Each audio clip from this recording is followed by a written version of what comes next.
Hello everyone, I am सुगांव। Welcome back. तो कैसे हो आप सब? आई होप आप सब अच्छे होंगे। स्वागत है आप सभी का आपके अपने एसपी स्टडी यूट्यूब चैनल पर। तो गाइस, आज हम इस वीडियो में आपके लिए लेकर आए हैं समाज शास्त्र के कुछ महत्वपूर्ण क्वेश्चन जो इस बार के बोर्ड एग्जाम में आपके आज किए जाएंगे। ठीक है, तो आप इस वीडियो को पूरा देखिए। तो एक बार आप देख लीजिए कौन कौन से ऐसे क्वेश्चन हैं जो आपके इम्पोर्टेंट हैं, वो यहाँ पर आपको बताए जाएंगे। ठीक है, देखिए जो भी आपके इम्पोर्टेंट क्वेश्चन हैं उनके आंसर भी साथ ही साथ आपको बताए जाएंगे। तो चलिए शुरू करते हैं। तो यहाँ पर जो आपका फर्स्ट क्वेश्चन है वो दिया गया है कि मूल परिवार और विस्तारित परिवार में अंतर बताइए। ठीक है, ये कौन सा क्वेश्चन है आपका?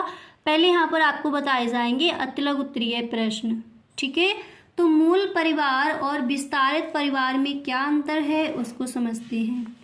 तो यहाँ पर आपका दिया गया है मूल परिवार और विस्तारित परिवार में अंतर।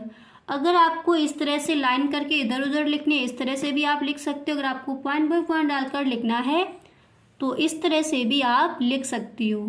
ठीक है, तो देखिए एकांकी परिवार में सदस्य संख्या कम होती है, जबकि संयुक्त परिवार में सदस्यों की संख्या अधिक होती है। ठीक है, इसके बाद यहाँ पर दिया गया है, इसके बाद आप लिखोगे कि एकल परिवार में साधारणतया एक या दो पीढ़ियों के सदस्य होते हैं, जबकि संयुक्त परिवार में सामान्यतः 3 और कभी कभी 4 पीढ़ियों के सदस्य होते हैं। ठीक है, इस तरह से आप लिखोगे। तो मूल परिवार और विस्तारित परिवार में क्या अंतर है, आई होप आपको समझ आ गया होगा।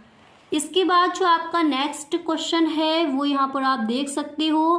प्रश्न आपका दिया गया है कि राष्ट्रवाद से क्या आशय है। क्या है प्रश्न? राष्ट्रवाद से क्या आशय है। तो सबसे पहले आप हेडिंग डालोगे राष्ट्रवाद, फिर इसमें आपको लिखना है, देखिए राष्ट्रवाद हेडिंग डालने के बाद फिर आप लिखोगे कि राष्ट्रवाद से आशय उस भावना या विचारधारा से है जिसके परिणाम स्वरूप व्यक्ति तथा समाज में राष्ट्र के प्रति समर्पण के भाव को प्रबल रूप से जीवन में आत्मसात किया जाता है। इसके बाद आप लिखोगे इस भाव के प्रबल होने की दशा में और राष्ट्र तथा उससे संबंधित प्रत्येक वस्तु एवं विषय के लिए पूर्ण प्रतिबद्धता पाई जाती है तथा राष्ट्र हित के लिए बड़े से बड़ा त्याग एवं बलिदान करने को तैयार रहा जाता है। ठीक है, तो वो हमारा कहलाता है राष्ट्रवाद। अच्छे से समझ आ गया? एक बार दोबारा से पढ़ते हैं। तो देखिए राष्ट्रवाद से आशय उस भावना या विचारधारा से है जिसके परिणाम स्वरूप व्यक्ति तथा समाज में राष्ट्र के प्रति समर्पण के भाव को प्रबल रूप से जीवन में आत्मसात किया जाता है। इस भाव के प्रबल होने की दशा में राष्ट्र तथा उससे संबंधित प्रत्येक वस्तु एवं विषय के लिए पूर्ण प्रतिबद्धता पाई जाती है तथा राष्ट्र हित के लिए बड़े से बड़ा त्याग एवं बलिदान करने को तैयार रहा जाता है।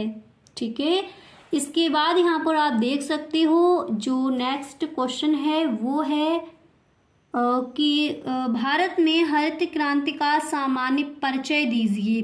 अथवा यही जो प्रश्न है इस तरह से आस्क किया जा सकता है कि हरित क्रांति से आप क्या समझती हैं।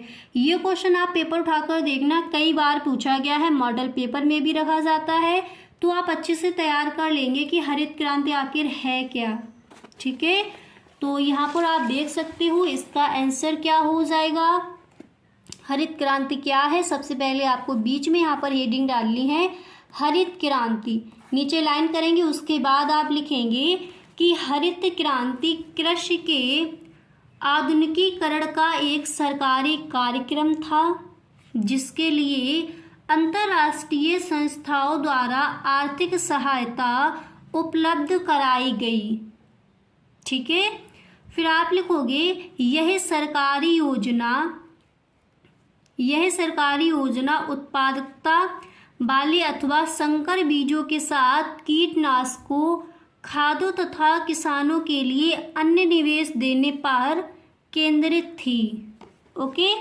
एंड इसके बाद यहाँ पर देखिए अगला प्रश्न आपका दिया गया है कि धर्मनिरपेक्षता से आप क्या समझते हैं। प्रश्न क्या है, धर्मनिरपेक्षता से आप क्या समझते हैं। तो जब आप इसका आंसर लिखोगे तो बीच में बड़ी सी हेडिंग डालोगे धर्मनिरपेक्षता, फिर आप लिखोगे एक लाइन छोड़कर कि धर्मनिरपेक्षता से आशय जीवन के विभिन्न क्षेत्रों में धर्म पर आधारित निर्णयों को प्राथमिकता देना है। धर्मनिरपेक्षता की स्थिति में धार्मिक पूर्वाग्रह को कोई महत्व नहीं दिया जाता। ठीक है, इस तरह से आप इस प्रश्न का आंसर लिखोगे कि धर्मनिरपेक्षता आखिर है क्या। इसके बाद नेक्स्ट यहाँ पर क्वेश्चन आपका है कि समाज के अल्पसंख्यक वर्ग से क्या आशय है। Very very most important question है। ठीक है, समाज के अल्पसंख्यक वर्ग से।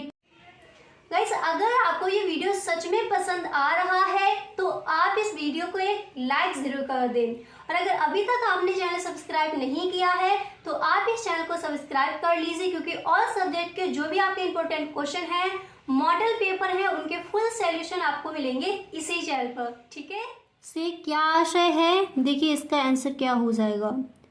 तो इस प्रश्न का आंसर होगा कि अल्पसंख्यक वर्ग का निर्धारण समाज की कुल जनसंख्या में वर्ग या समूह की स्थिति के आधार पर होता है।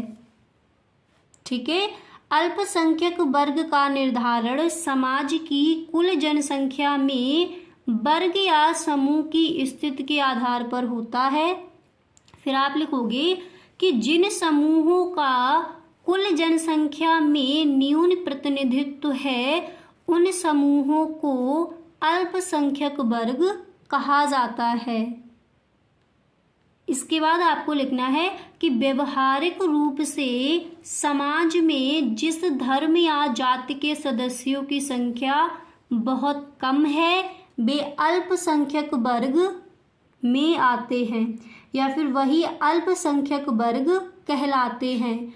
तो समाज के अल्पसंख्यक वर्ग से क्या आशय है, तो आपको ये आंसर अच्छे से क्लियर हो गया होगा। ठीक है, अब इसके बाद अगला प्रश्न यहाँ पर आपका दिया गया है, आप देख सकते हो कि जनसंख्या विस्फोट से क्या आशय है, अथवा यही क्वेश्चन आपका इस तरह से पूछा जाएगा कि जनसंख्या वृद्धि से क्या तात्पर्य है। ठीक है, तो अगर ये क्वेश्चन आपका आता है तो आप पहले इसकी हेडिंग डालोगे जनसंख्या विस्फोट या जनसंख्या वृद्धि। फिर आप लिखोगे कि जनसंख्या विस्फोट का आशय जनसंख्या वृद्धि प्रक्रिया की उस स्थिति से है जिसमें जनसंख्या वृद्धि की दर सामान्य या वांछनीय दर से बहुत अधिक होती है। ओके, क्या लिखोगे, जनसंख्या विस्फोट का आशय जनसंख्या वृद्धि प्रक्रिया की उस स्थिति से है जिसमें जनसंख्या वृद्धि की दर सामान्य या वांछनीय दर से बहुत अधिक होती है। ठीक है, इसके बाद यहाँ पर जो आपका अगला प्रश्न है वो आप देख सकते हो कि भारत में जनजातियों की किन्हीं 3 विशेषताओं का उल्लेख कीजिए।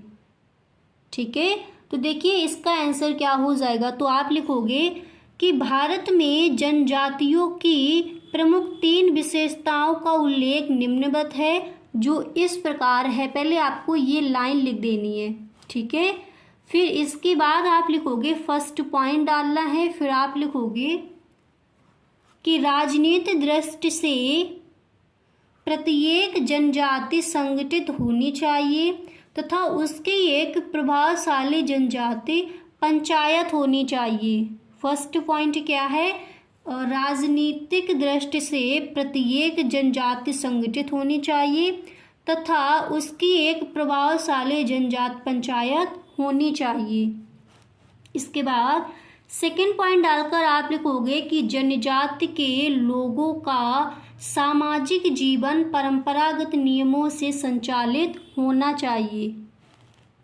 इसके बाद तीसरा पॉइंट डालकर यहाँ पर आपको लिखना है कि प्रत्येक जनजाति के सदस्यों की एक बोली होनी चाहिए। ठीक है, तो भारत में जनजातियों की किन्हीं 3 विशेषताओं का उल्लेख कीजिए। अगर इस तरह से आपका क्वेश्चन आस्क किया जाए तो उसका आंसर आप इस तरह से दे सकती हो। ठीक है, तो गाइस आज के लिए बस इतना ही। अब मिलते हैं नेक्स्ट वीडियो में। अगर सच में वीडियो ये आपको पसंद आया है तो आप इस वीडियो को एक लाइक ज़रूर कर दें। Okay, thank you so much.